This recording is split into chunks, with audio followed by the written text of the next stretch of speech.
এই মামা, তুমি এইভাবে বাউলা বাউলি করতেছো, গাড়ি চালানো আগে কিছু খায়া উঠছো নাকি?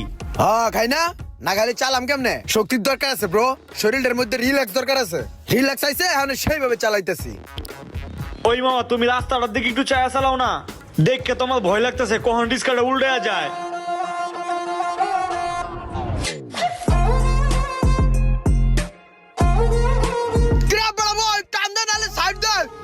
তোর গরুর গাড়ি টান দিবি নাকি দিমু বইরা? টান দে নালে সাইড দে আমারে। এটা প্লাস্টিক লইছে, সরা তোর প্লাস্টিক নালে কিন্তু আমার গাড়ির লগে লাগিয়া তোর দৌড়ে যাবো গা। টান দে তোর প্লাস্টিক। আমার গাড়ির কোনো ক্ষয়ক্ষতি হলে সবকিছু